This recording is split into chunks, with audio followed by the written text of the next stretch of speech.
Okay, everybody. Here we go.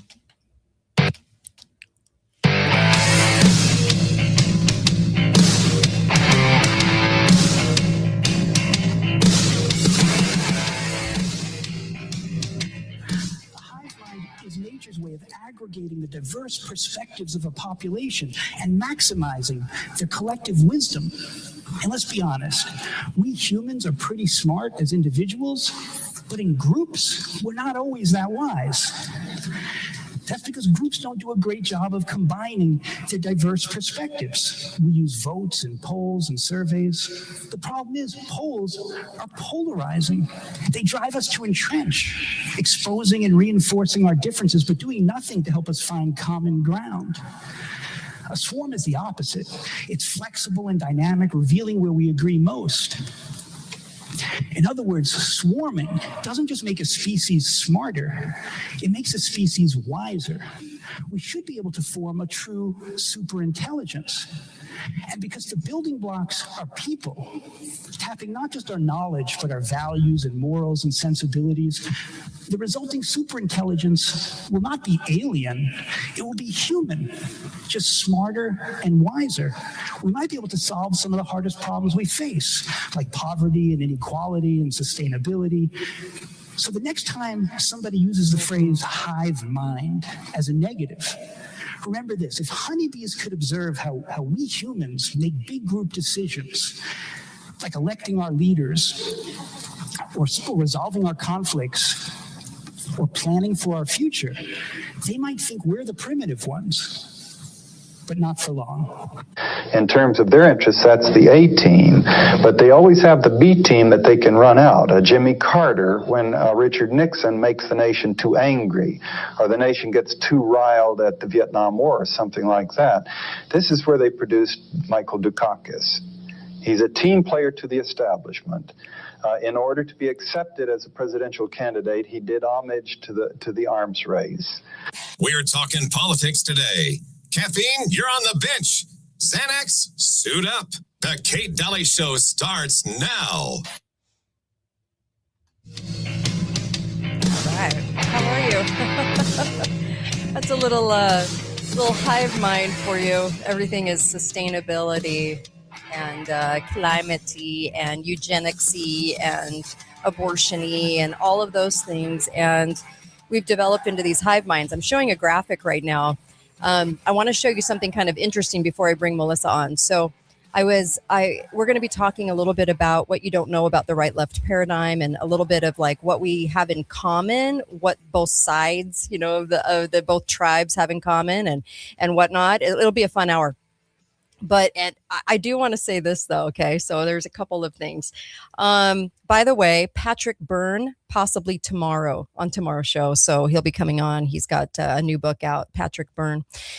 He's been on the show before. And then, of course, Dinesh actually reached out, and Dinesh D'Souza, and wants to do the show again. And this, I think, will be like his 8th time on the show.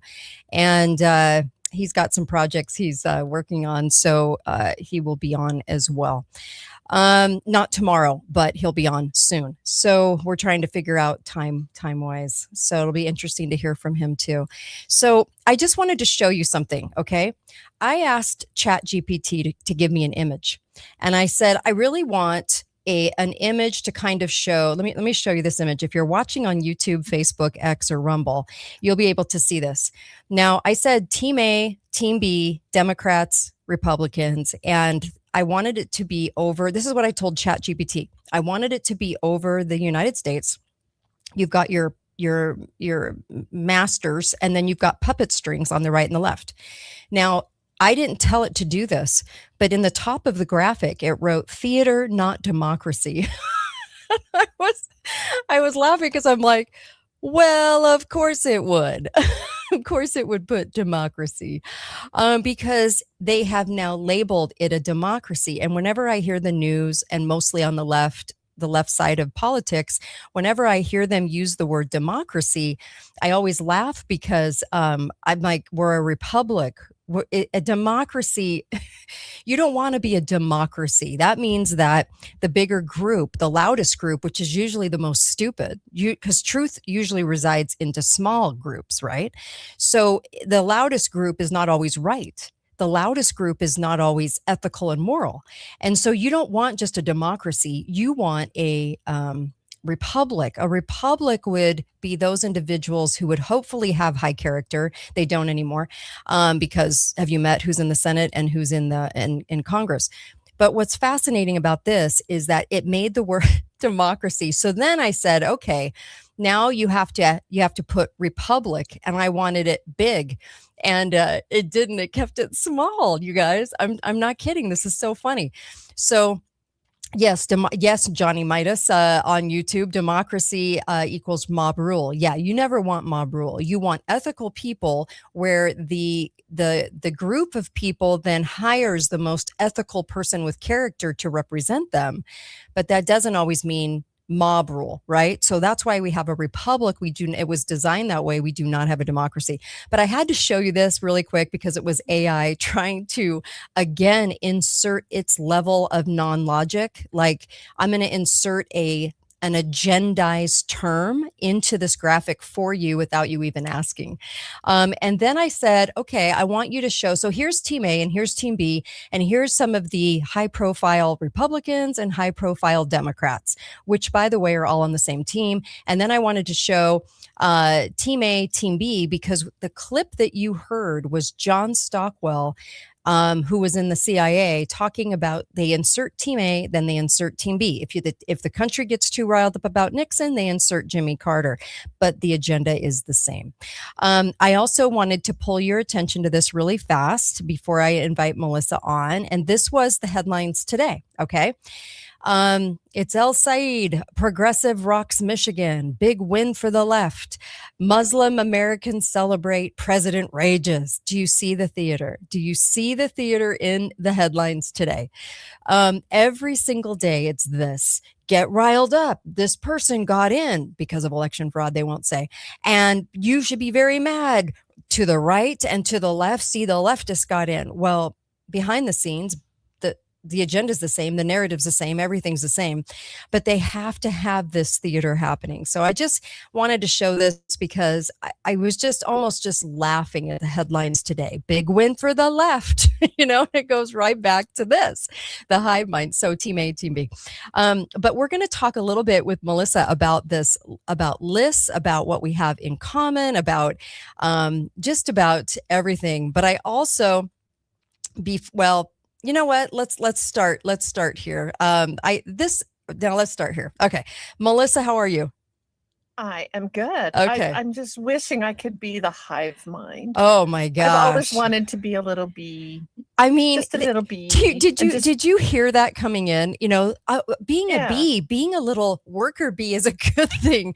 Having a hive mind is a good thing. You guys don't look at it as a negative. It's super positive. I was just laughing. I just thought, oh my gosh, they're really selling us a box of rocks. Yeah, that's the narrative. You just go and be a little worker bee and you won't own anything and you'll be so happy. And the queen will tell you what to do. Yep. And stay angry at the other side instead of who's messing with both sides. But so let's go. I can't wait to talk about what you've got today. Well, this is a hot tip to a YouTube channel that I like and watch frequently called Wolves in Finance. And it's kind of a small YouTube channel, but I just he's very thought provoking. He's an accountant type. So he comes from a different angle than I usually think myself. But he did a little clip this week, it's a very short little video about something that he saw on Reddit. Okay. And we know that Reddit is the source of all truth, right? But, well, I mean, anyway, it's a good, go ahead. Mm-hmm. This is not a scientific survey. It's just kind of an anecdotal look at what it is that those of us on both sides, what do ordinary Americans agree on? Mm-hmm. There's more that we agree on than that we disagree on. And I want to make sure that I make something really clear. I'm talking about ordinary people. When you walk down the street in your neighborhood and you see the people that live in your neighborhood, some of them are Democrats, and some of them are Republicans, and some of them are independents. And I think we would all be shocked to find a lot of common ground that we all share. Because we're fed constantly by the media that Republicans are this and Democrats are that. Well, just look at the headlines. I mean, big win for the left, president rages. I mean, they're so instrumental in conducting this theater stage game every day to make every side like want to implode on each other. And you're right. I mean, well, that's because, I mean, let's think about why that could be. Okay. And we'll just spring it at the beginning here and then see if our facts stack up. Okay. I think the reason they do that is because there's no money in agreement. There's no money in peace. There's no money in cooperation. If you want to run a political campaign, you have to distinguish yourself as different than the other guy. And the only way to do that is to make sure that you're really highlighting the differences, or you're making more of the differences than they really are. Okay. And I think that comes from the media. I think it's a propaganda angle. And I think it's media and the political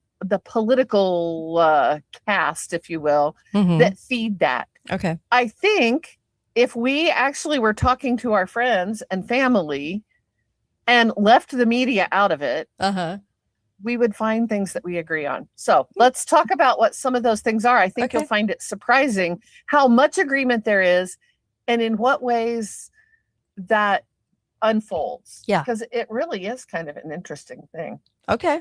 So number one, the first issue. Do you agree or disagree? There's too much money in politics. Oh, yeah. I mean, they're utilizing our money, and then whatever they do with it, it always comes with money laundering. And then so there's money laundered. They never do it right, and then they're paid these exorbitant salaries and for life, which they constructed and voted on. And yes, there's so much money in politics, and I think to sway the public into believing the wins in public service. And I think when I'm thinking about this, I think about my own Congresswoman, Celeste Malloy. She's a complete lying sack of crap. And I would imagine, I mean, she's very woke, but she's disguised herself as a conservative, and she's not. And the thing about her is that the Republican Party, even though she's woke and she has a Constitution score less than 50%, which is about the same as most leftists, they don't care about the Constitution. She just votes how she's told. They put money into her campaign to make it look like, see all this money flowing, this is why she won. And so the money is used for several different reasons and guises in different ways. But yes, there's so much money flowing and money printed that it's just this open bank account for them. So yes, I agree. Both sides agree with that for sure. Yes. So here's what the data said. This is from a Politico poll that was just conducted in May of this year. So this is a very recent poll. 72% of Americans agree that there's too much money in politics. Okay. 77% of Trump voters and 80% of Harris voters said that. That's pretty hardcore agreement. Okay. 61% said billionaires have too much influence on U.S. politics. And 67% said there's too much special interest money, specifically in elections. Okay. That's a lot of agreement. That's a lot of agreement.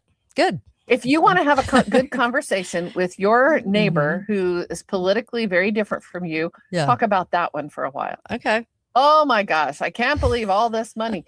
And you don't feel the need to defend the Republicans on this, because Republicans are saying there's too much money. They're not saying, oh, there's too much money in the Democratic Party and not in ours. There is bipartisan agreement that there's just too dang much money sloshing around in the hands of politicians. Right.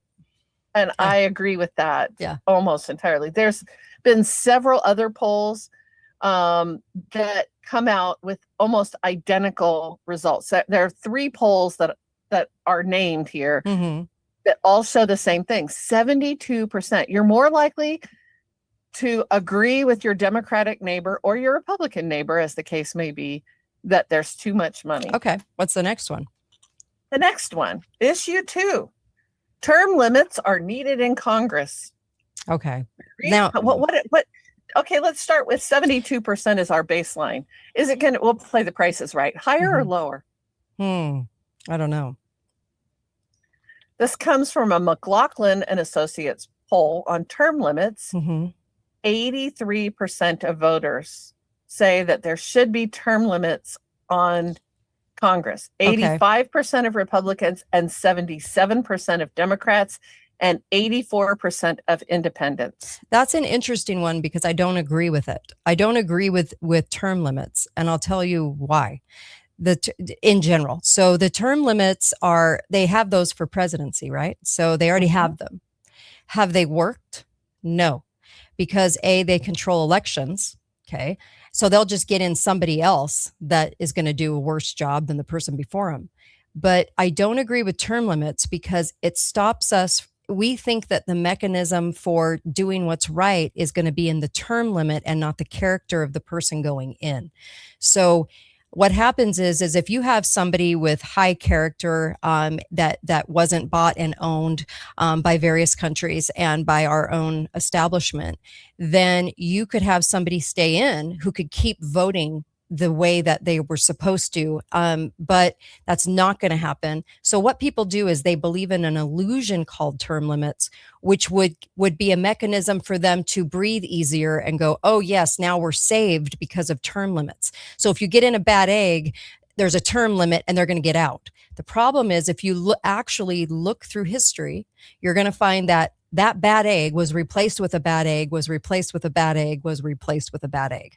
So it's never gotten better. So that's why I'm saying it's an illusion. It's an illusion like messing with the Constitution and trying to get it to say things and wanting to be able to go in and reconstruct it. It's an illusion of something that's happening in our best interest, but it's not actually happening in our best interest. Does that make sense? How do you feel about data center? I mean, not data center. Sorry, I just read that word. About term limits? Yeah, about term limits. I think the time has come seriously for us to consider it. Partly because we have right now Mitch McConnell, who is, I believe, now conspiracy theory, Melissa says Mitch McConnell's dead. I think he's dead and no one is willing to look at it. If there was a term limit, we would at least have that. And I'll tell you something else. I live with I have a son who lives with me still in my house. And younger people are looking at the age of the people in Congress and they are just shaking their head. If for no other reason, we need to save the country from accusations that boomers have completely ruined the country. Yeah. We need to spread the wealth. Do you know what I mean? I know my son he'll add up. Like if you take Nancy Pelosi and Mitch McConnell and a couple of others, you know, you take the ages of 5 of these people and you're looking at 500 years of age between them. You know, they're really, really old and there's a building resentment about that. Well, I just don't think it's in a serious the person. Resentment about it. And I just, yes, I see your point and I kind of agree with the point. But since we have thrown out the way in which we elect senators from the constitutional method anyway, we might as well term limit them. I would like to see some younger faces in Congress than Nancy and her 500 facelifts. Seriously, I would like to see something. Somebody needs, and maybe that's bad because younger people are more and more choosing for socialists. The new face of the Democratic Party is going to be a lot different than the old days. They're more indoctrinated into, like, say this word, let's see, democracy. So they're into democracy. They don't even understand what a republic is. They don't understand our Constitution. I think most of the younger folks, I know they know there's a problem, but I don't know that they know how to resolve that problem. And the only resolution is in not having a software-laden election fraud. So if the government controls their own elections, the parties actually are controlling their own elections, then we live in a banana republic. And because of that, I don't think term limits, I think, are like a show pony. It's like term limits are like for the characters in the theater, the characters in the show, but it's not. Because you remove a character you don't like, another character comes in, but they will be just as bought. So the agenda moves forward, but it makes us feel better. So that's why I'm against. Well, I'm not honestly, for term limits. At this point, I'm about feeling better. I mean, seriously. Okay. Sometimes some of this is so depressing. If that makes us all feel better, then let's feel better. We need to quit being so depressed. I just would hope that in the event of feeling better, that we understand the bigger picture, because if the bigger picture is what I'm talking about, and the reason that I wouldn't be out there just thinking term limits is the solution, I'm just hoping that we see the bigger picture of both sides being owned. The poll didn't ask whether you think term limits is the solution to government anything. Okay. It's just, do you think we should have term limits? And yes, I do. I do think we should have term limits. I think there comes a point at which some of these people just need to be gone. They need to be gone. They need to go away and leave us alone now. And, if you can force some of these people out, then at least you have a shot at making a change. Even if you can't, even if Nancy Pelosi's district is always going to be represented by someone who's like her or worse, at least there's a chance. But unless we change their mind over time, but it would help to reduce a little bit of the machine nature of certain elections. See, I don't think it would. And I honestly go, the way my mind thinks is, unless you get rid of election fraud, then they pick bad egg after bad egg. It doesn't matter who they prop up. It's a young face, old face, however they hire them, just like in the case of Alex, they hired somebody from 10,000 people and she won the casting call because she's the most idiotic, and can be told what to do. And she sounds the most moronic. And the leftists go, yay, Alex. And I'm like, you got to be kidding me. So no matter who they put in, the agenda goes forward as long as they control the elections. If they didn't control the elections, then I would be open to certain things. But as long as they control the elections, it's well, hold that thought. Okay. Because we're going to come back to some other things that voters agree on that bear very much on what you're talking about. Okay. So just hold on. Okay. Okay. The number 3 issue was, and this one was kind of surprising to me. A recent poll by the Cato Institute found that 76% of Americans believe that the federal government spends too much money and they would embrace cutting wasteful programs and smaller government. Okay. That's a surprise because we don't hear very many Democrats ever talk about that. No, ever. They love government. They want government to solve everything, handle the money, do the programs. They love government. So, yeah. So what I'm going to say is average Americans are united on that, but we are out of step with both parties in DC. I think that's all smoke and mirrors, that Republicans actually want to see smaller government. They never, ever act on that. Oh, no. They never repeal a tax. They never shrink the size of government. They never got rid of Obamacare like they promised. When they had the power, they never got rid of it. Yeah, I think that's interesting that we, the people, think the government is wasteful, and we want smaller government. Now, what I also think, there is a bit of a disconnect. Democrats are only 59% on that answer. Independents 80% and Republicans 93%, which may be why we think that this is a Republican topic, because that's a pretty big difference. The difference between 60 and 93 is pretty substantial. Yeah. However, when you take all Americans together, it's almost 80% Interesting. of all Americans, regardless of political persuasion. Interesting. Okay. Yeah. So the other piece of that is wasteful programs. Government, a lot of people are saying the government spends too much money. This is a really interesting number. Some people call it waste. I call it money laundering. Well, yeah, a rose by any other name. Let's right? be real. Yeah. Yeah. How much money is wasted is interesting. Okay.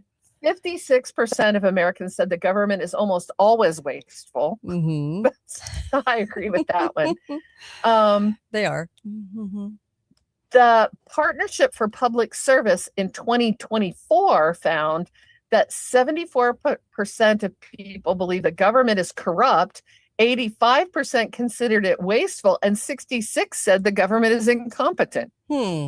That's a really great number. Yeah. See, I don't think they're incompetent. I think they just use scapegoats and make it sound like they're incompetent. I actually think many of them know exactly what they're doing. You have like a percentage of people that know exactly what they're doing, but they hide behind excuses. And then you have the rest of them that are dumb as bricks. And I know this because I've interviewed, you name it, I've interviewed them, and I'm telling you, they're really kind of stupid. They're dense. They're not very smart.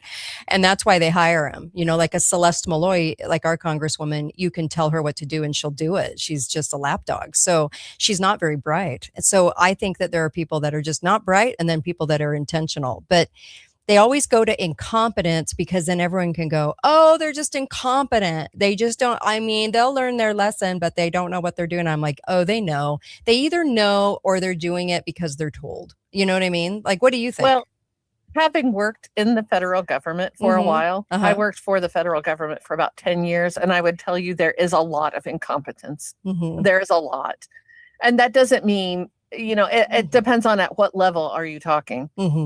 I'm talking about ordinary rank and file federal employees. There's a lot of incompetence. There just really is. Okay. So let's go on because there's more. This is kind of subcategories under the same heading of government size and waste. So this is what we have in common.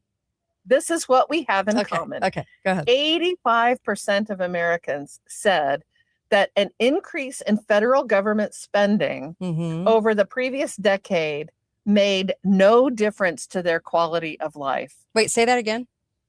85% of Americans say that the increases in federal spending over the previous 10 years made no difference to their quality of life. Yes, I agree with this. I went back into like the early 1900s and they were in Ohio, in the state of Ohio, they were handing out money for welfare and it amounted to the amount of about $4 million.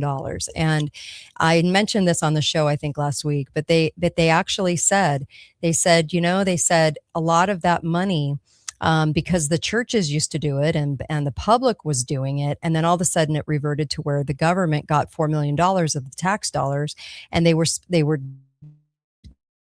doling it out as welfare and they were increasing socialism within the state. Now, this is the early 1900s in Ohio. And it even said, it said it was making zero difference. In fact, they finally realized that $4 million at the time in the early 1900s could have paid for every man, woman, and child in the entire state, not just the poor, but in the entire state. And it didn't even help the poor. It didn't even touch it because of money laundering going on.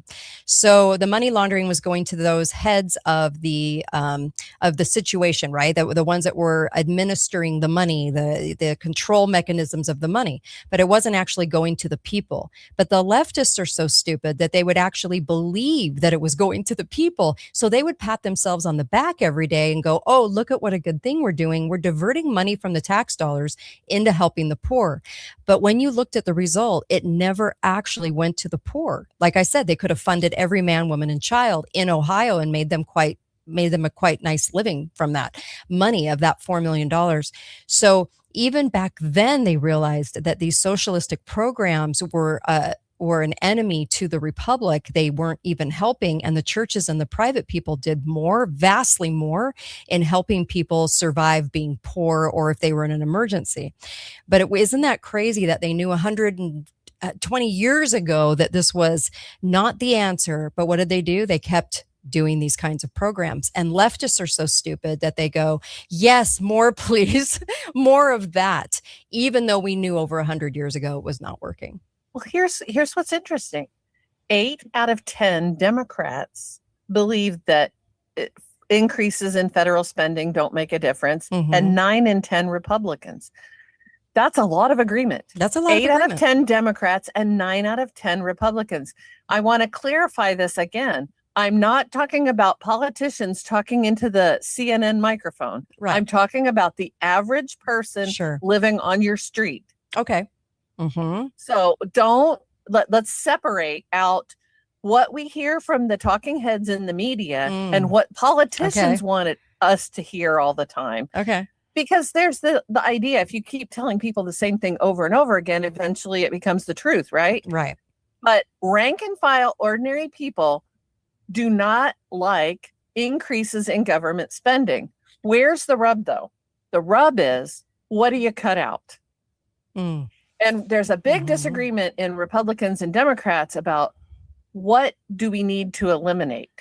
Okay. If I say, well, should we reduce Social Security? Should we reduce Medicare? Should we reduce? We should remove. What is it that we should cut?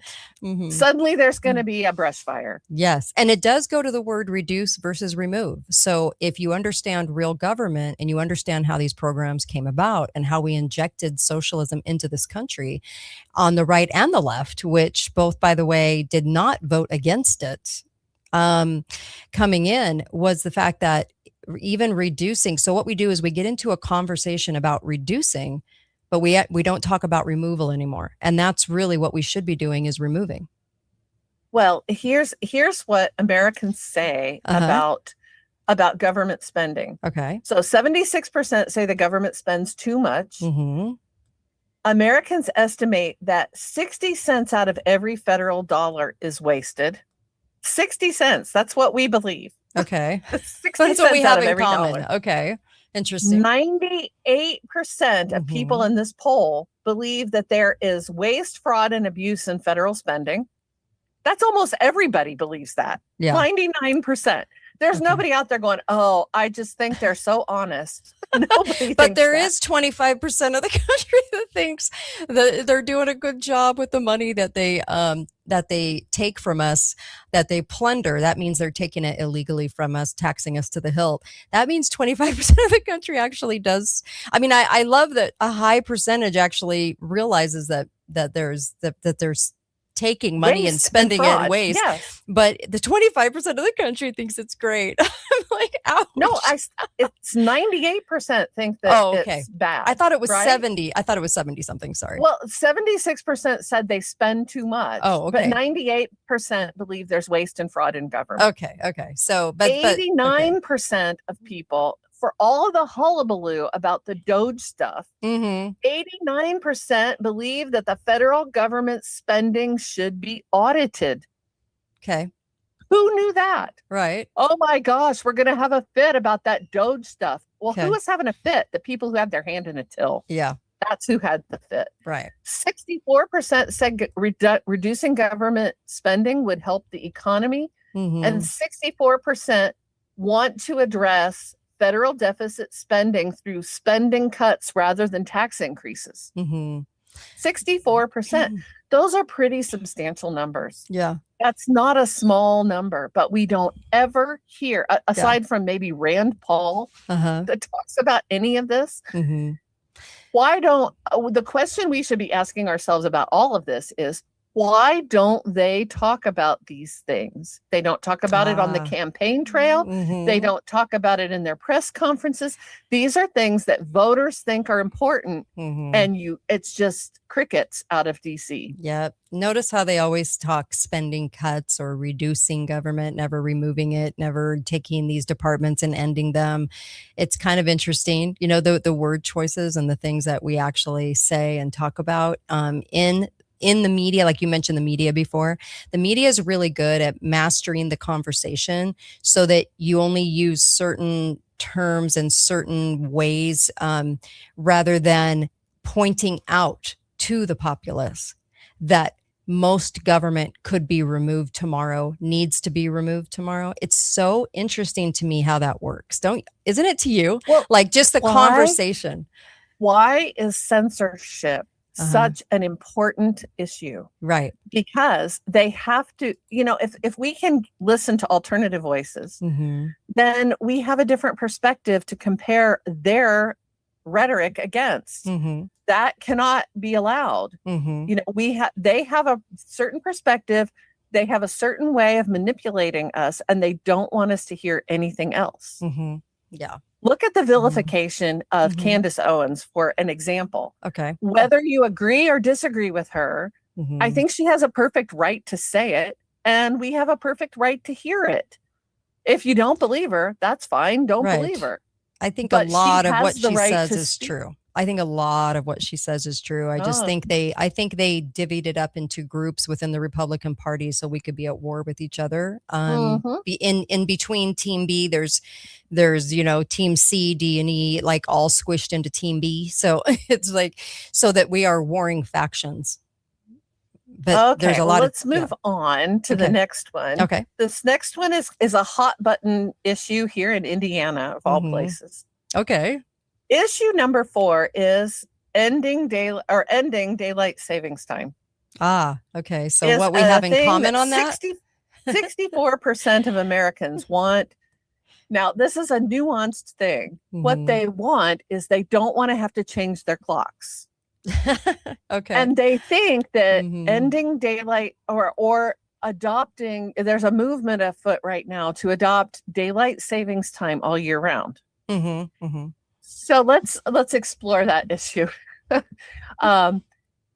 There is reason why we don't go on daylight savings time all year round. The first thing that everyone needs to embrace is that you can't change the number of hours of daylight there is. And I hear this all the time in Indiana. Oh my gosh, it gets so dark so early in the winter. And I'm like, it's not going to change. We only have so many. We live in the Northern Hemisphere. We're going to have dark days in the winter. That's a fact. Yeah. If we went to permanent daylight savings time, and this has been done in the past, it was done during the energy crisis in about 1976, I think. Here in Indiana, if we went to permanent daylight savings time, the sunrise would be after 9 a.m. in the morning. And it would still get dark at 6 o'clock. Okay. So people who are sleep experts say this is very bad. It is very disruptive to our circadian rhythms. And we need that morning sunlight in order to get up and be energized. Now, when they did this before, Congress, I find this to be a fascinating little history tidbit about it. The adoption of permanent daylight savings time is only ever voted on by Congress in the summer when we have these long, lovely summer nights.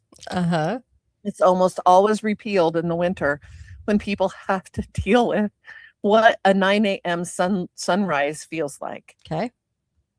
So it's been repealed. It was repealed a long time ago. The sleep experts actually advocate for a permanent standard time, Eastern, like we would here in Indiana, I would be on Eastern Standard Time, which means I lose those long summer evenings, but I do reclaim some better sunlight in the morning when people are getting up. When they repealed permanent daylight savings before, it was because there were something like 12 or 15 children that were hit standing at their bus stops in the first 2 weeks of that. Because they're standing at a bus stop. Elementary school children are standing at a bus stop in pitch dark at 9 in the morning. Okay. And it makes it harder for everybody to get up. So there's all this agreement. Oh, we got to do something about changing our clocks. All right. But nobody really,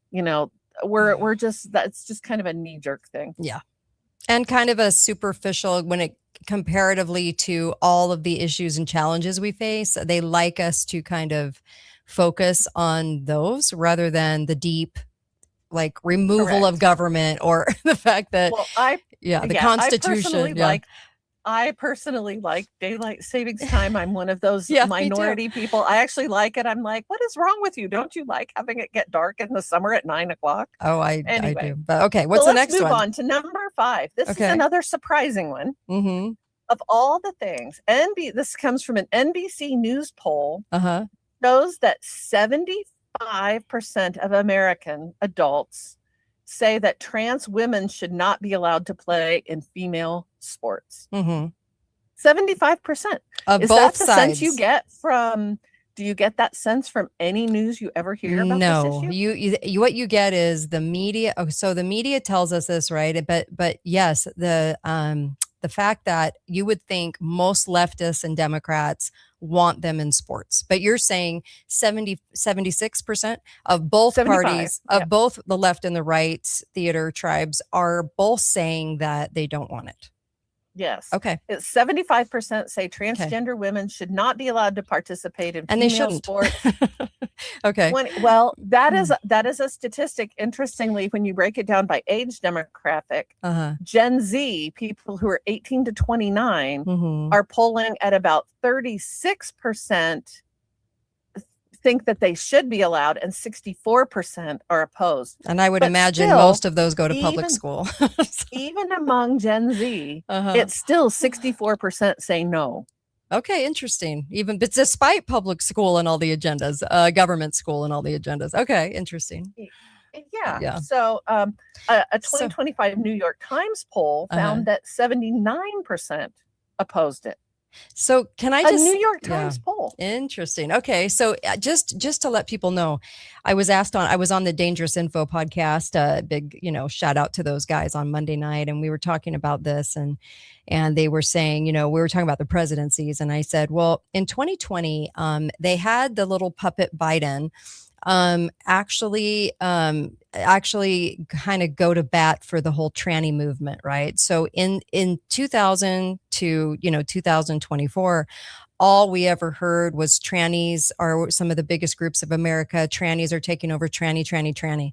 And trannies are taking over the White House, and we're changing Easter to Trans Day or whatever the hell they were doing.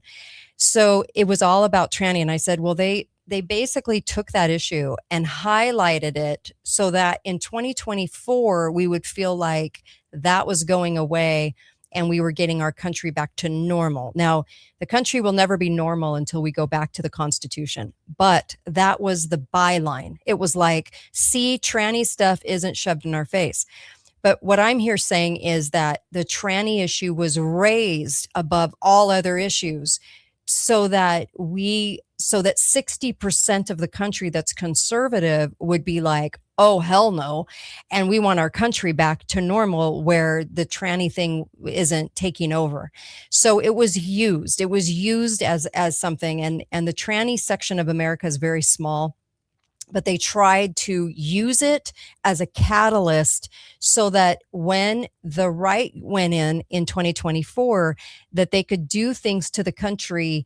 Because if the tranny issue is taken out of the equation, everyone goes, oh, our country's back in normal land right now, so we're not going to fight anything that's going on. And so they did it for complacency. But these are the things that are used within the presidencies to make you think that this is taking over, now that's gone, now it's taking over, now it's gone. And they do this with social issues.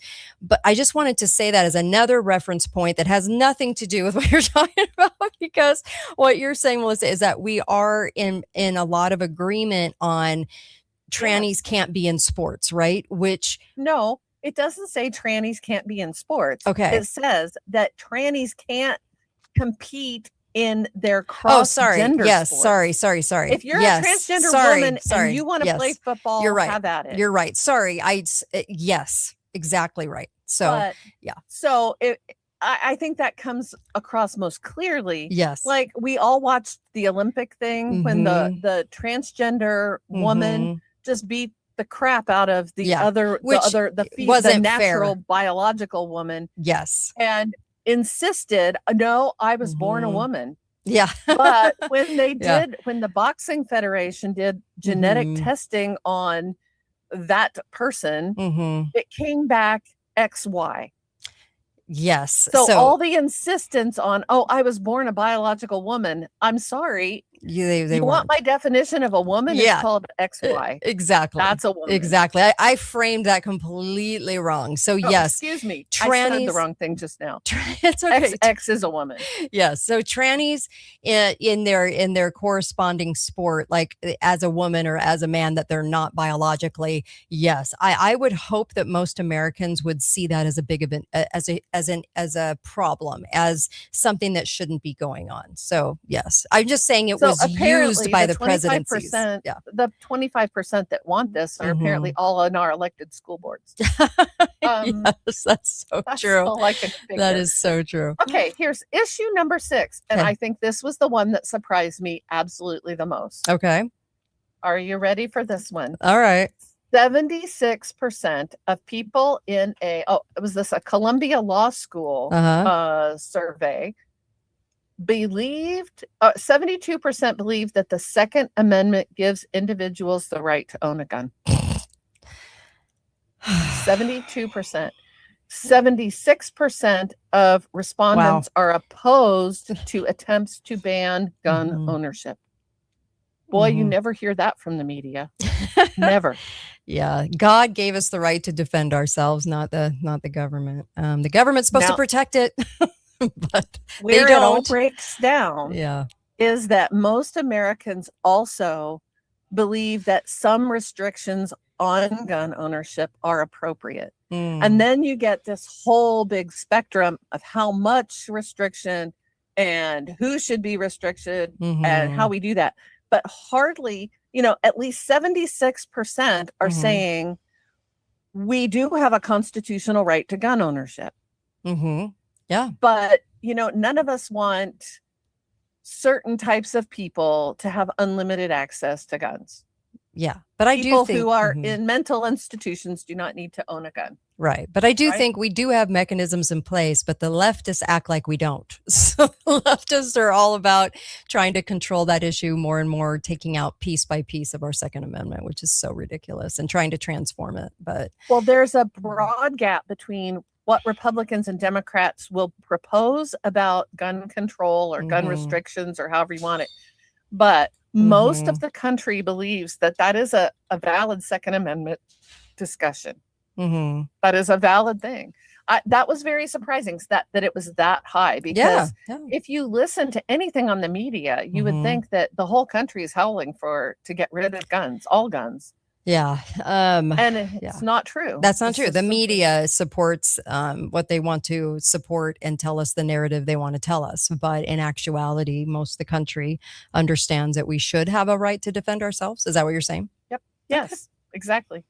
Well, good. So number 8, this is the one I told you to hold on for. Okay. Because this is another one. 92% of people from a Brennan Center poll said that government corruption is a big problem. Oh, well, that's good. I mean, at least 92%. It's 90% of Republicans, 93% of Democrats, and 93% of independents. Interesting. That is the leading thing upon which we all agree. Yes. Do you know what? The other 7% are the people who disagree with that are the 7% who are holding elected office. Okay. So the leftists blame the corporations when they should blame a politician's agreements with corporations, because at the very end of the day, the politicians allow the corporations to do what they do. But the leftists get hung up on corporations, and on the right, we get hung up with the Democrat as the enemy and not the government lying about what they're actually doing, the agenda. What do you think? Go back, remember, and link what we talked about earlier. Yeah. To people believe there's too much money sloshing around and corruption is the problem. And some of that say billionaires have too much influence.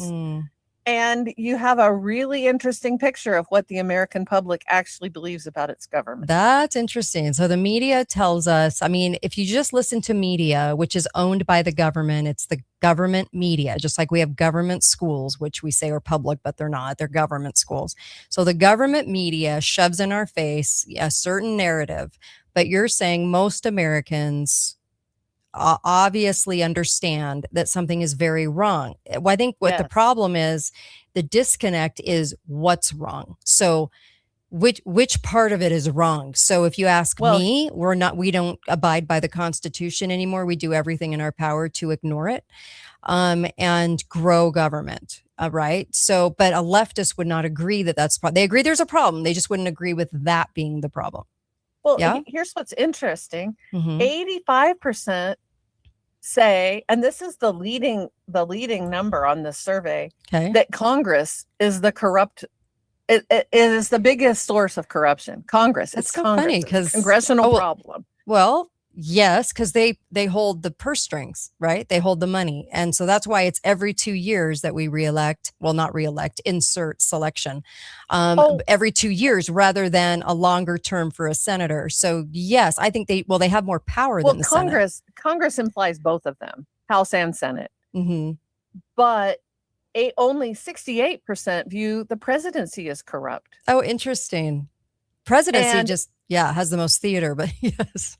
62% say the Supreme Court is corrupt. Oh, 100%. Yeah. I mean, I wish 100% saw that. Yeah. What was the percentage? Those are very interesting numbers. What was the percentage? What we need to do? What was the percentage on Supreme Court? 62%. Wow. Only 62% actually seek are bought and sold judges. Interesting. Okay. That's just the Supreme Court. That's not all judges across the board. No, I know. The Supreme highest Court federal level. Yeah. Interesting.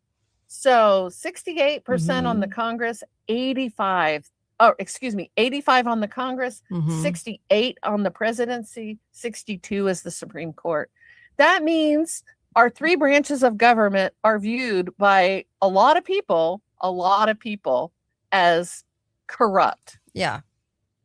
And that's a problem. So if we want to begin to build bridges, and I think we have to build bridges with our friends and neighbors first, we can have those conversations, and I think there's the opportunity to have agreement at lower levels first. So talk to your neighbors about government corruption. Ask them, how would you solve it? We should be thinking about how would we solve it? Right.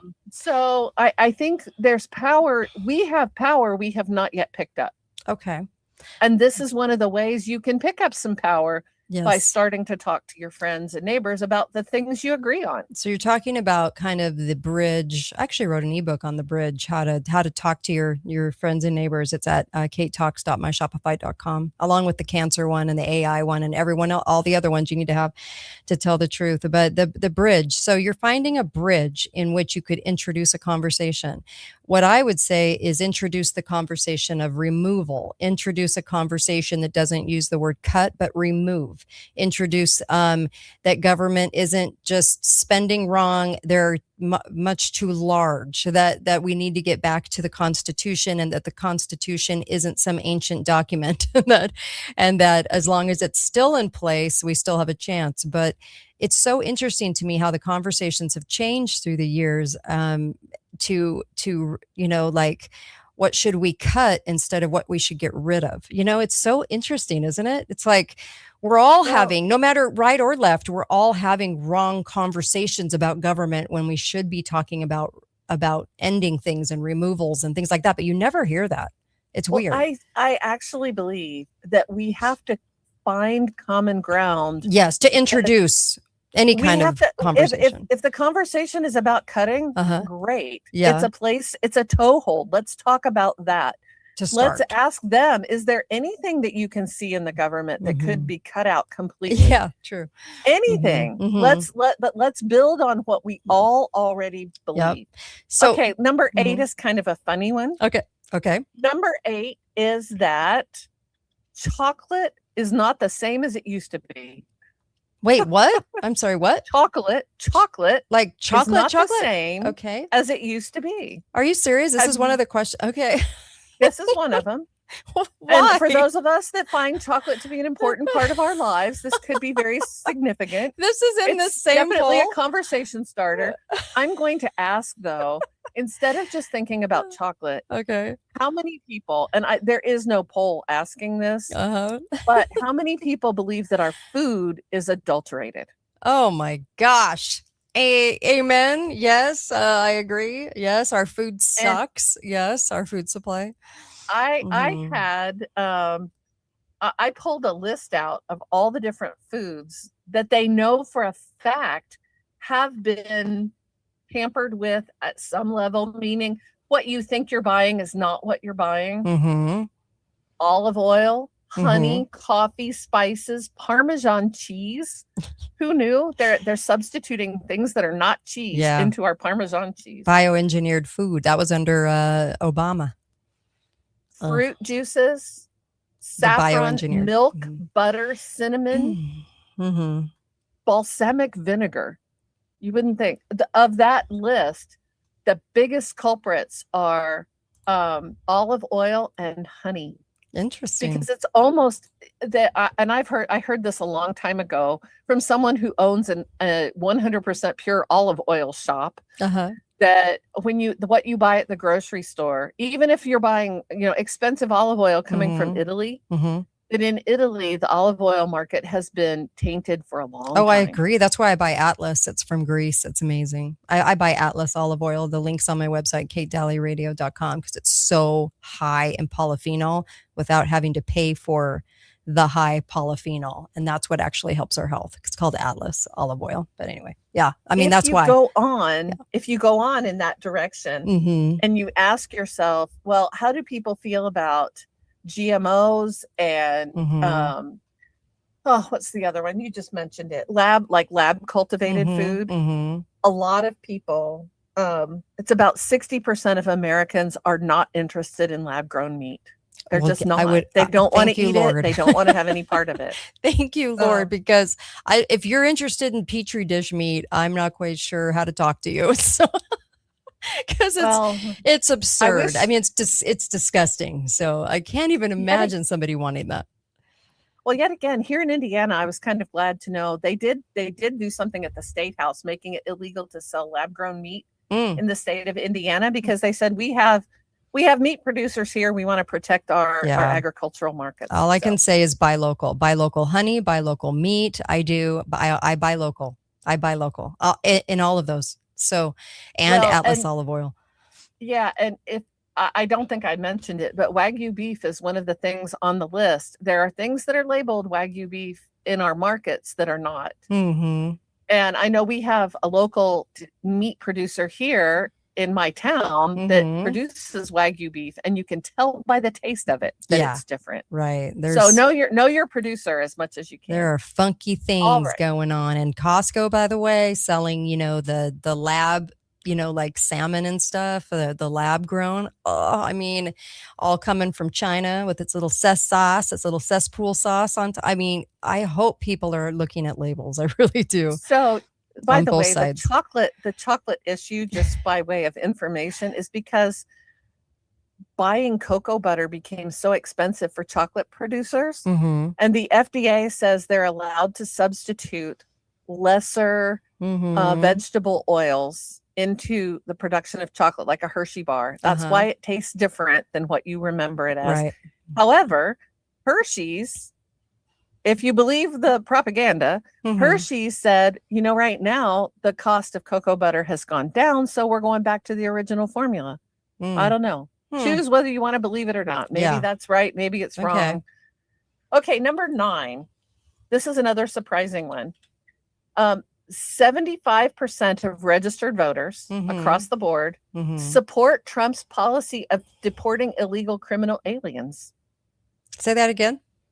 75% of registered voters support Trump's policy of deporting illegal criminal aliens.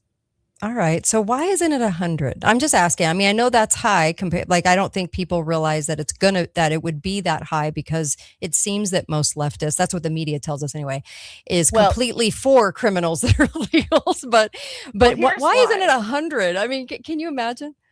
It's 93% of Republicans, 70% of independents, and only 59% of Democrats. So you're not going to get 100%. That there is a divide, a partisan divide on this issue. But if you begin to say 80% of registered voters, you can bump the numbers up. 90% of Republicans, 79% of independents, and 71% of Democrats believe that if an illegal has committed a crime in the U.S., they should be deported. Now, where the tear comes is, well, what about people who are here, who are holding a job down and they're not causing any problems? Should they be deported too? And there are a lot of people who say, no, we don't quite believe that. We think they should get a pathway to stay. Which are mostly on the left side of the tribal mentality, right? Because what's funny about this, and this is my comment to those people, this country is not your gift to give somebody. But a lot of the leftist theater, Tribe A, is all about, I want to give the gift of America, and all of you get to have to deal with it, but I want to give the gift of America, even though it's not my gift to give, because I'm going to feel better as a human. And it's like, yeah, you need to be vetted coming into this country, just like they do all the other countries. So there's no problem with being vetted. The founders thought we should be vetted because of our ideology mostly. And it came down to the founders having discussions about ideology. What is your ideology? If you're coming in as a socialist, we don't want you. If you're coming in without understanding the republic that we're forming, we don't want you. That's what it was supposed to be about. But leftists, I'm sorry, they're kind of retarded in the way that they do not understand history, nor do they read it. On the right, we don't either in some ways. But I just find it more on the left. They have this idea that this country is a gift that they can give people. Like, it's okay. And I'm like, it's not their gift. If you want to have the conversation with your hardcore, whether it's your kids or whoever, don't start the conversation by saying, America's not a gift you get to give. Start out by saying, well, where would you like to draw the line? Right. What about the guy who's murdered and raped and, committed whatever kind of larceny they've done? Do you think they should be allowed to stay? Build from the common point and then advance the discussion further. Okay. Because until we get agreement on that, it's just going to always devolve into this. Why do you have to hate all these other people that come from other places? I know. Well, I don't hate them. It's funny that they don't find criminal behavior the same in just human beings. It goes from a citizen criminal to an illegal criminal, and somehow they get a pass. But the conversation we should be having in America is that people that our country has the right to vet people wanting citizenship in this country. We have a right to that, and that for years both sides have not done anything about that and let it just ride. And there's a reason for that, and it goes back to the graphic I'm showing, that it's Team A versus Team B, and the puppeteer masters that are putting into place all of this foreign, entrance of people into our country without being vetted, and that's the agenda. So the right or the left are always going to look like they're fighting it, but they never do. Just go look in history to say that if I'm right or wrong, and I tell you I'm right, because if you look at history, you'll see that I'm right. Both sides make it happen. Both sides. And yet again, we're going to point out again, there's a big discrepancy between what ordinary people are thinking about and what the political class wants to tell us we should think about it. That's the hive mind. Yes. We want you to be the little worker bees and just do what we tell you to do. Yes. And we are, I guess I feel kind of encouraged by some of these numbers, because it's evidence that Americans don't think those things. There's a disconnect between ordinary Americans and the ruling elites and the media. That's the big disconnect. And I think there is untapped power in the voice of the people And we're going to have to really assert it. And we're going to have to assert it for everybody in order to make any change at all.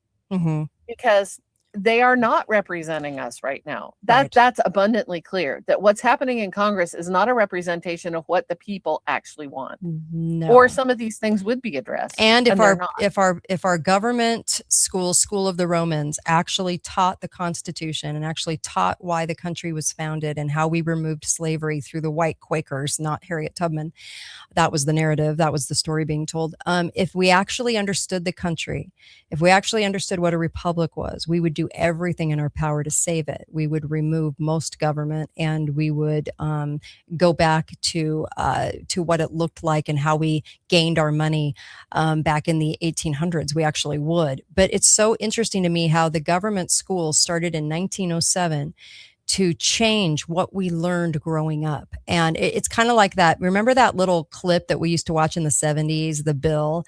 I'm just a Bill, like I'm a sad little Bill, but I just need to go to Congress. I love Bill. Yeah, but I always felt so sad for him.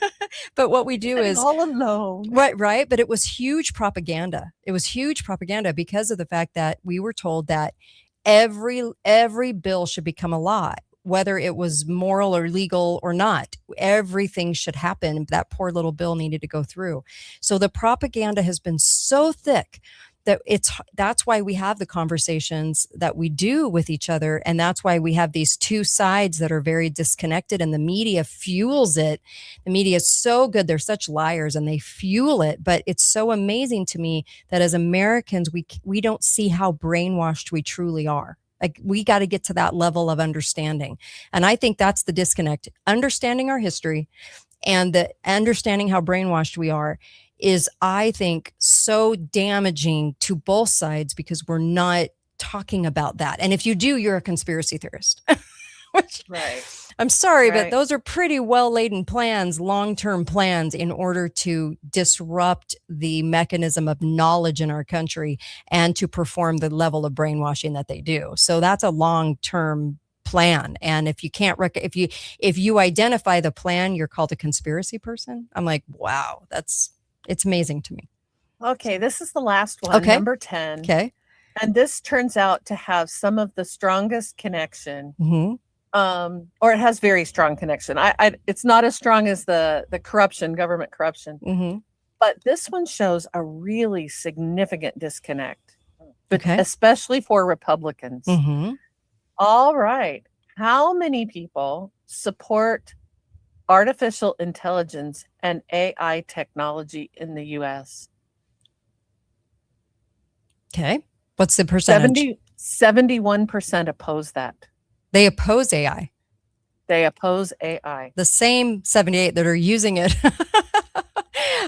That's weird. That's interesting. Okay. So that's high. That's high. And that opposition to AI, in particular AI data centers, crosses all party lines. Right.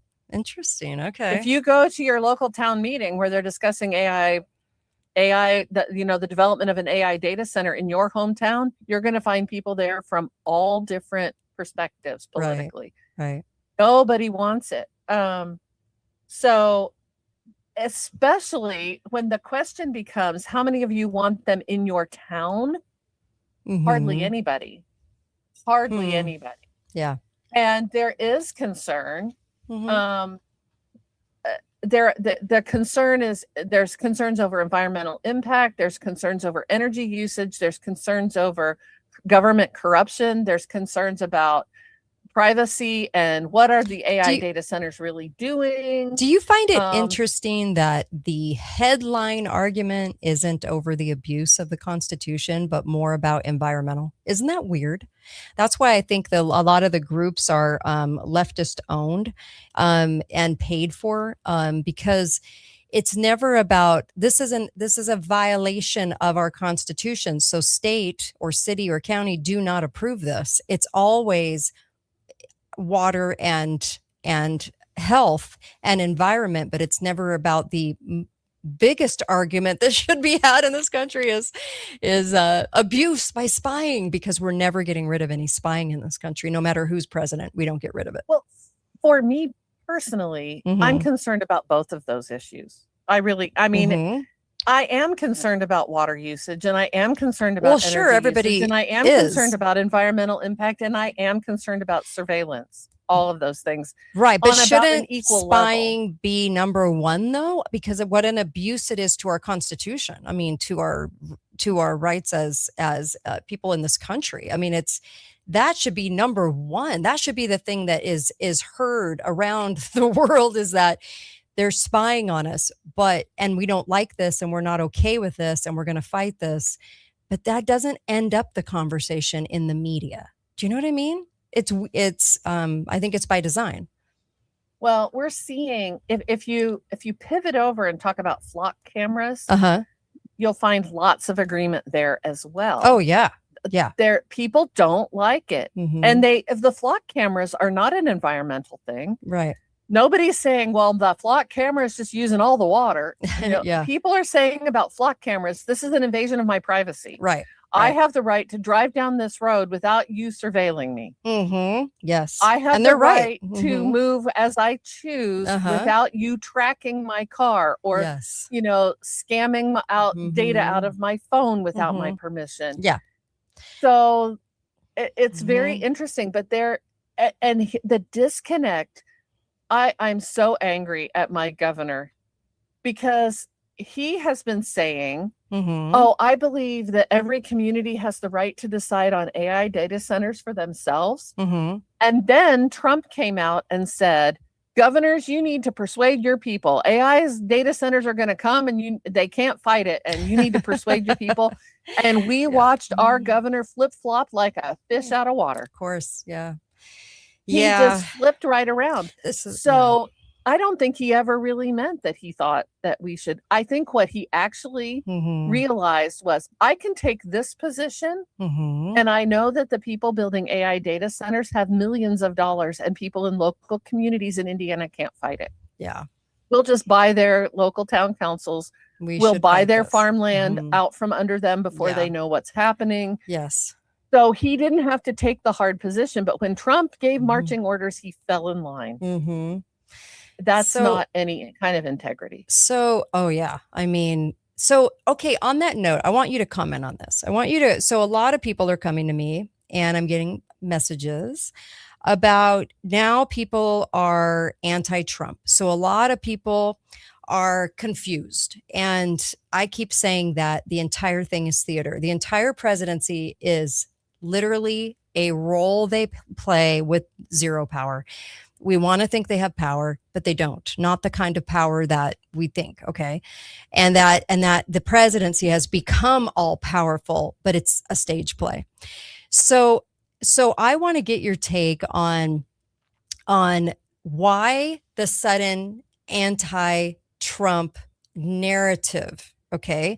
I think it's a narrative, but not for the reasons that most people do. You tell me what you think about that. Well, I think that a lot of us wanted to believe that a very rich man could actually represent us and fight the system. That's what we wanted. We wanted that very badly. We wanted to believe that. I think what we have seen, and I think where it changed for me personally, was the very bad handling of the Epstein files, believe it or not. I think when Trump did not come forth and was not transparent about that and is not still, a lot for a lot of people, the shackles kind of fell off our eyes. Like, who's he protecting and why? I just had a friend who I've been friends with for a very long time politically, and she asked me, why don't you like Trump? Can you explain that to me? Because I used to be a supporter of Trump. And I said, because he has not fulfilled his promises. And I think it's time we hold politicians' feet to the fire. Don't promise me one thing and then give me a lot of excuses after the election. So he promised America first. And he has not been America first. He has done the bidding of Bibi Netanyahu And that looks bad for him. He's not been an independent actor, nor does he even pretend to be an independent actor about it. He says straight up, yeah, I love Bibi. He's my friend. We're going to help him out. He also promised to end the Ukraine war in 2 days. He could do that in 2 days. Did he? He promised no other foreign wars, and now we're in a war with Iran. So instead of being boondoggled by a politician's words, can we please judge them based on their behavior? And I don't think his behavior passes the sniff test anymore. He's been, the first shackles fell off my eyes right after the election when he brought all the AI guys out that he just loves so much. And I'm like, I don't love them so much. I don't trust them. I don't love them. I think those guys are bad actors. And Trump is all in on that. And he's out of step with the American people. He is a billionaire representing the billionaire class. If you think about everything from AI to war, which I think is generated to support and prop up the military complex in the US, or if you're talking about his undying loyalty and efforts to protect the Epstein class, all those things. That's why now you ask me, do I think it's all just theater?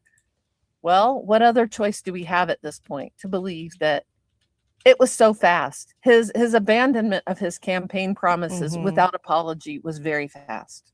Okay. So what else are we to believe? Okay. So this is okay. Go ahead and do me in now, Kate.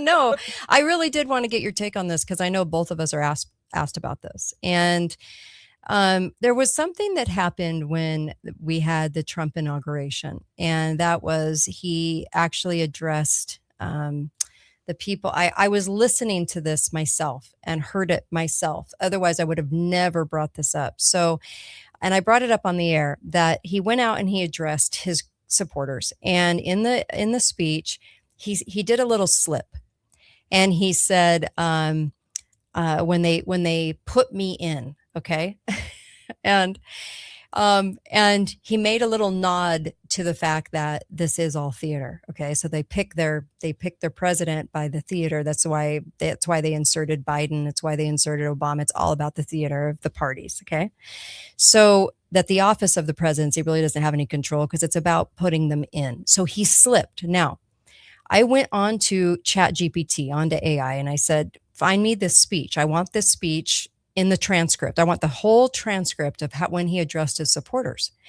They took it out. They literally took it out of his speech. Okay. Now I know I heard it because I was getting ready for work, and it was before I went into the studio. So I know what I heard. And so that's why, and I even went and wrote it down that he actually said these things. So, but they took it out. AI did not want that on record. It was it was taken out of the transcript. I will say this for people that that get caught up in personality, that get caught up, or am I anti, am I pro, am I a supporter, am I not a supporter, that the presidency has been controlled since the early 1900s. If we don't understand that, if we don't understand how it was taken over, and the person was chosen based on whether or not they would go along with the agenda. And as long as we understand that, no presidency since then has been completely on its own or viable as its own entity. And so in other words, they're not doing what they want to do. Even if they wanted good, what they're doing is carrying out agendas. And that's why they were chosen. It's why they stay in office.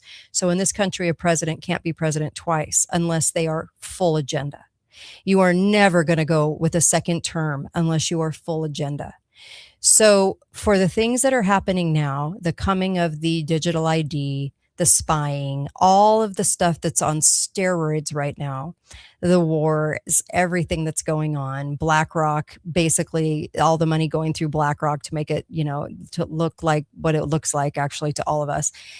All of these things are happening because the presidency has been purchased. It is purchased by party. And then the strings happen by inserting, it's kind of like John Stockwell said of the CIA. He goes, but he was kind of a lefty, but he goes, I just want to point out that they put in Team A and Team B. When the country gets too riled up to make us complacent, they put in Team B. And then when that gets too riled up, they put in Team A.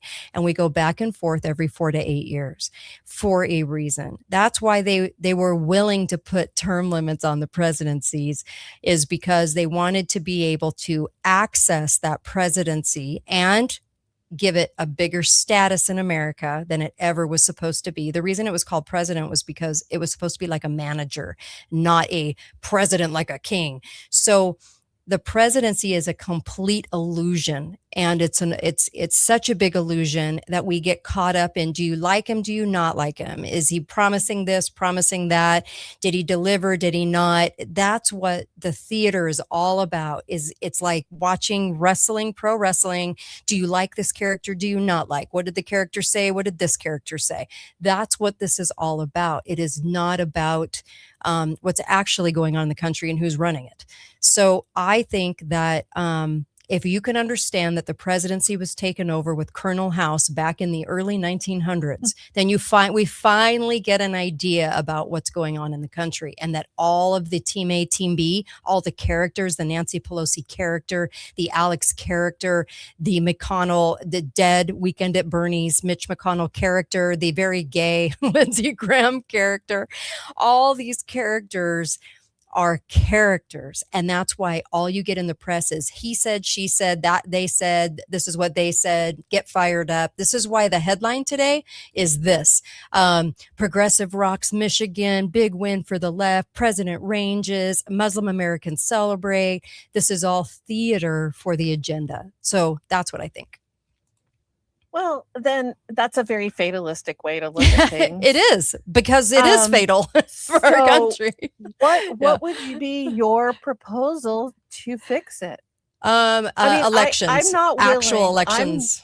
Actual elections that were real. That is how you fix it. If every county in America went back to paper, and we had then after we scoop up elections or not scoop them up, but actually get back real elections, then you have to have an educated populace and an awake populace, not the whole thing, because truth does not reside in big masses. That's why we call them the asses.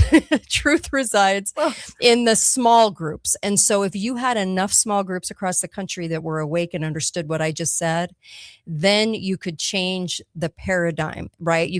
People would start to understand how we've been lied to. They would understand how education is retarded, and it has retarded us since 1907 under the Carnegie and Ford foundations. We would then start to realize the problems here in America and kick out government as much as we possibly could. So you have to have an educated and aware populace, and then you also have to get our elections back. That's the only way you save this country. That's the only way that we have left.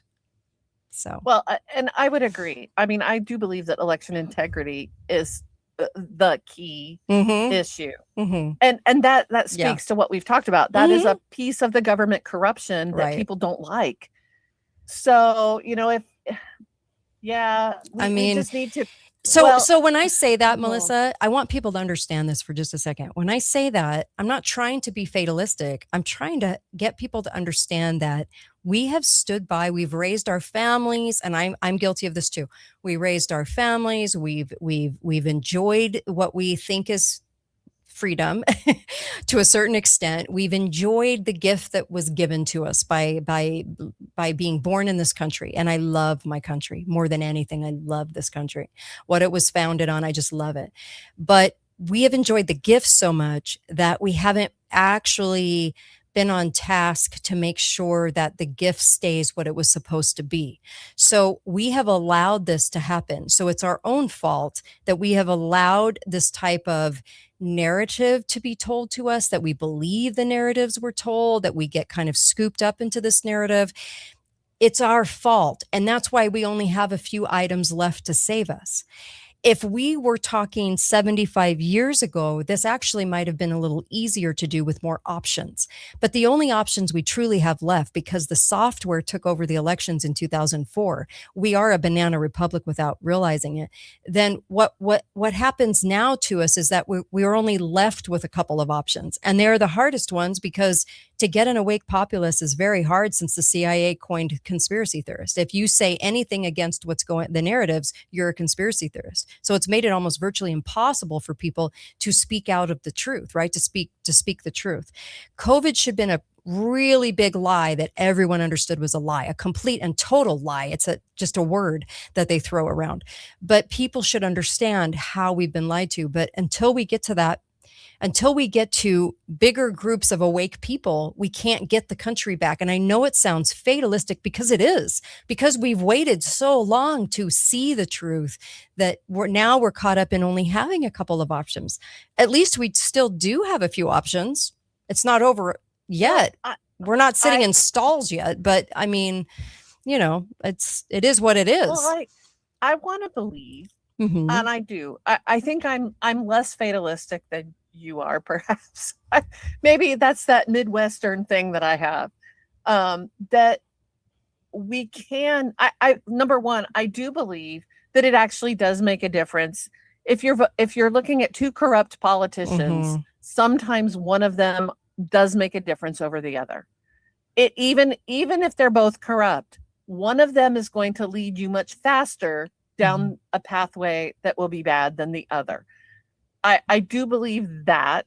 I also believe that you're right. I believe there's a lot of theater going on. We have become the bread and circuses people. Yeah. And he said, she you heard said me crowd. last week talking about, I believe we're at the brink of the dark ages again.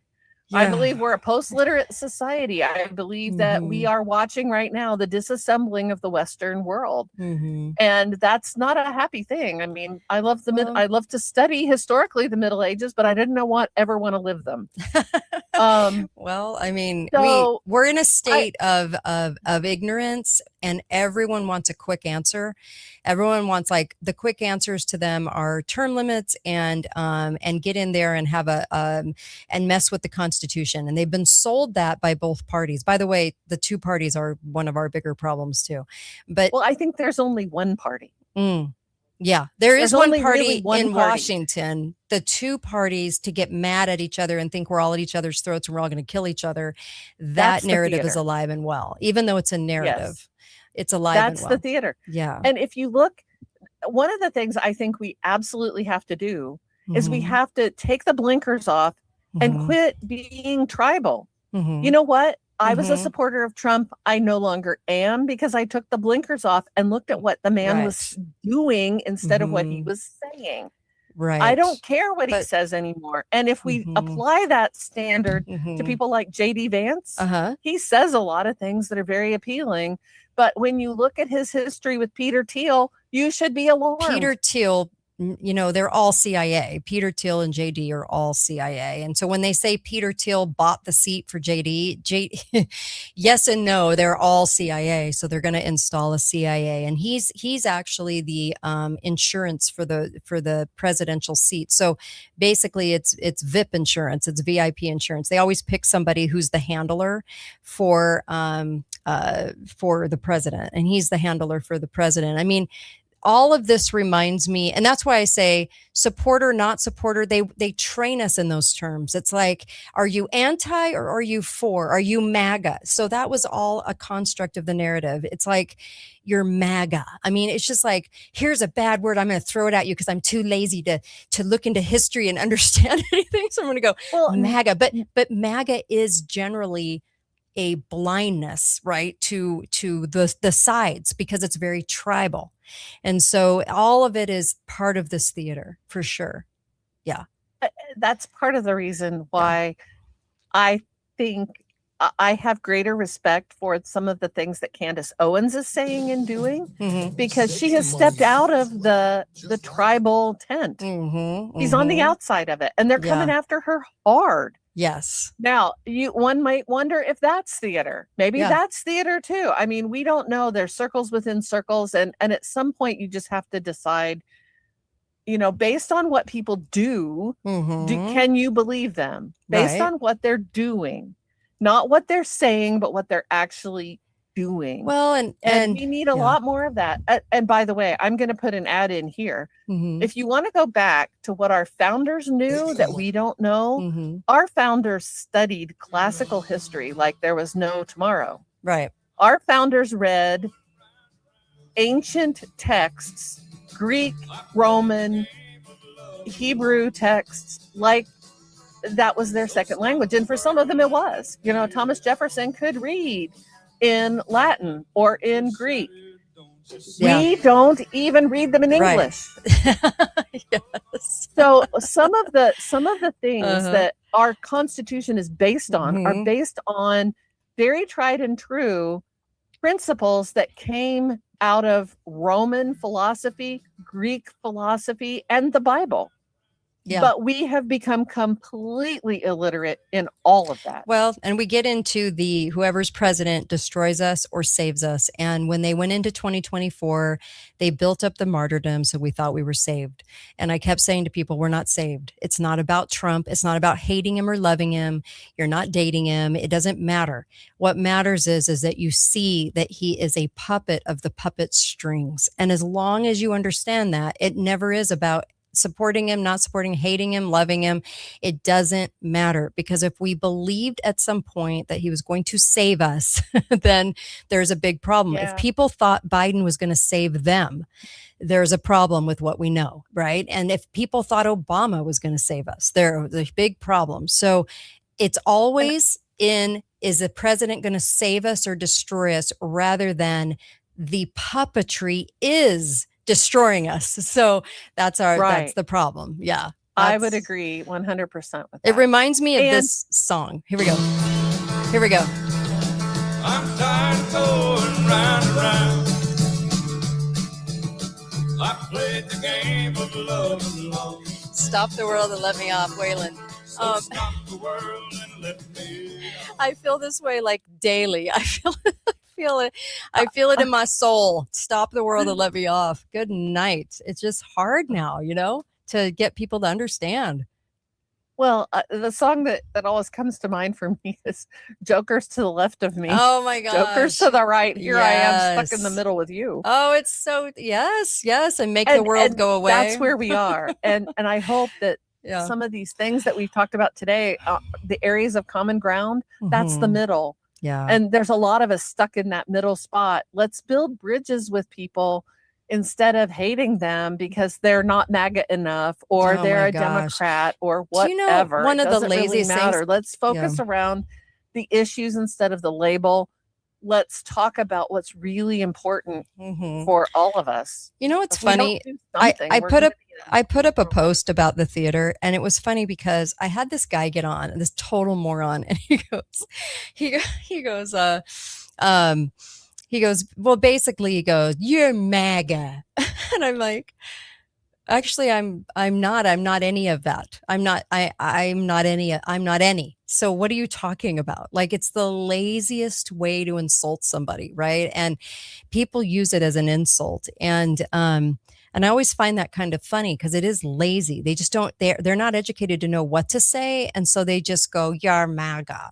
like that's okay. Like end of conversation, and I mean, it's hilarious. It really is funny. But I know that there are people out there that think Trump's first term was real and the second term isn't. I've heard that a lot too. But all I want to say is, if you go back to Trump's first term, now I'm a registered Republican in my state and have always been conservative. Okay.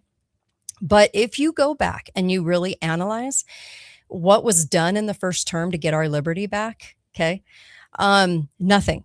So we didn't do anything to get any liberty back. It was all caught up in Russiagate, which was a fake exploitive story, with General Flynn at the top of that, who's CIA, it was built around martyrdom, and it was built around the deep states after everybody, and so Russiagate. And so if you understand that as a conservative, if you can grasp that nothing was ever really done. And the agendas all moved forward. We didn't get rid of Obamacare. We didn't do anything we said we were going to do, even when we had the House, the Senate, and the presidency. So on the right, we have the ability, I think, a little bit more say than on the left, to actually look at what we're doing and to dissect it and say, this isn't right, or Mitch McConnell is a joke, or Lindsey Graham was a joke, you know, and all of this, Mitt Romney was a joke. If you're really awake and you're conservative, you're going to see the problems in your own party. What I always find kind of weird is that I don't see leftists do that. It's almost like on the right is the enemy no matter what, but they never identify the people in their own party, the Bidens, the Pelosi, those character pieces. They never identify that there's something wrong. They just, it's the right. If you're on the right, you're our enemy. And so even in the Biden administration, if you want to call it that, because it was all theater, he was mumbling and eating ice cream if he was alive.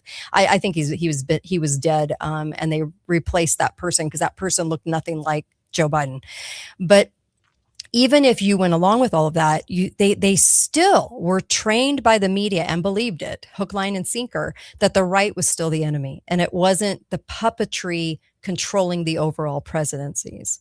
So does that make sense? So it's like, I don't see that. I don't see people on the left taking to bat like the theater itself. I see them go, yeah, you on the right, you're horrible. Well, that would be the hive mind. That's the hive mind. Yes. That's it.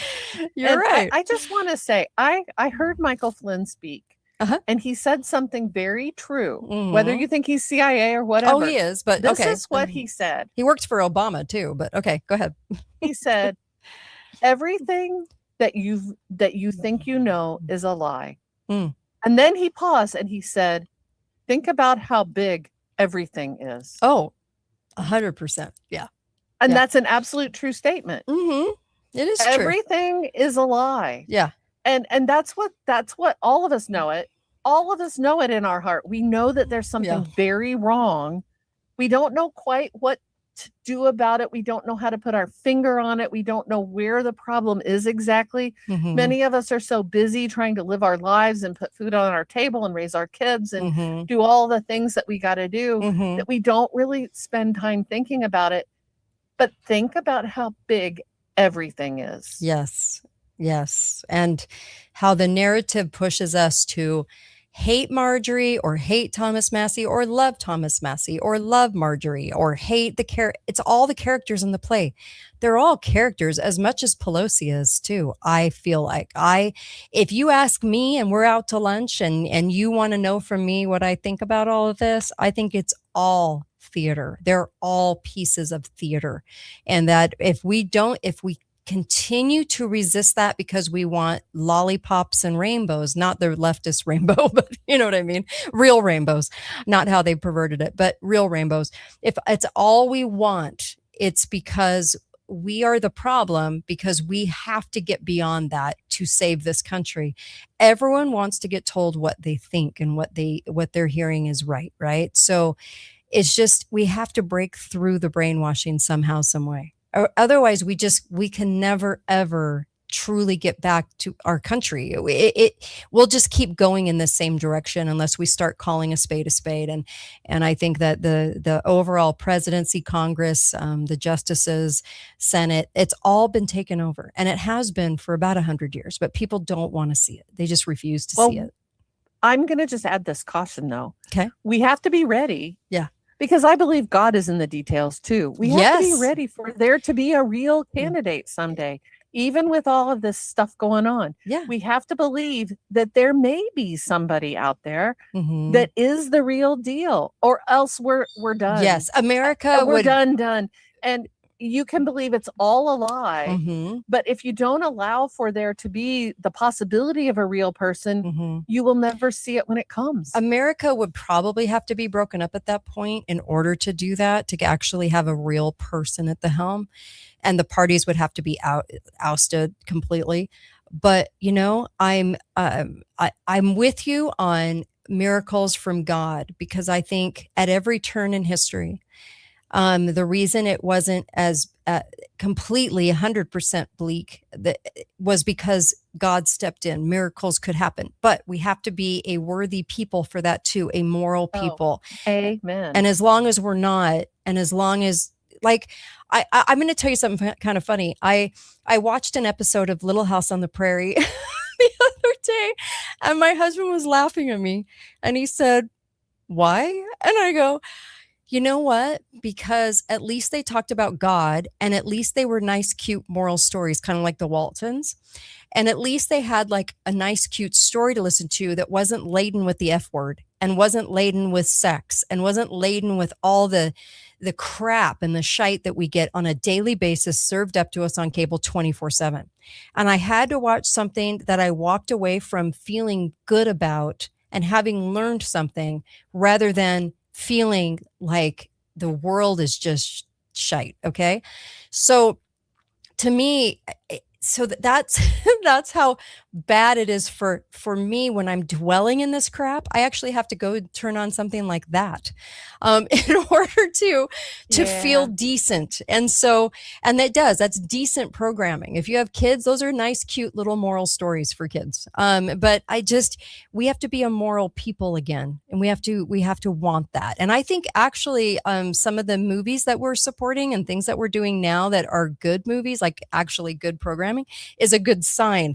But I always believe in God, and he owns the whole thing. So there's always miracles coming in for sure. Yeah. Always save room for those. And maybe the miracle is just that we're strengthened enough to take it. Yeah. LB says we watch a lot of black and white. That is true. A lot of your older people like the old Westerns because it's, and a lot of the old programming, because it's not dads are terrible, women power, which is garbage. And men suck. It's always the men are pigs lie. And that lie has been going since the 60s. Men are pigs. And it doesn't have any of that.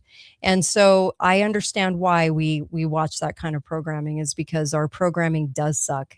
It's awful. And it's laden with messaging at its core that men are stupid and horrible, and that gays and trannies are around every corner and in every show. And it's not true, because they're a very small percentage of what's out there. And it's just not representative of who we should be as a people, but it's directive, which means it's influencing us as who we are as a people. And that's my biggest worry with our media, with 24/7 cable, if you want to call it cable.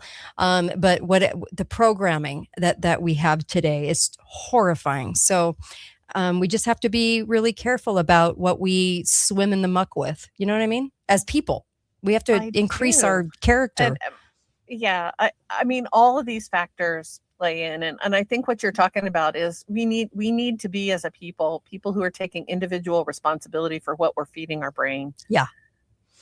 You know, whether it's politics or whether it's entertainment, whatever it is, what are we feeding our brain? Are we feeding our brain things that are going to make us healthier and happier and strengthen our families and strengthen our country?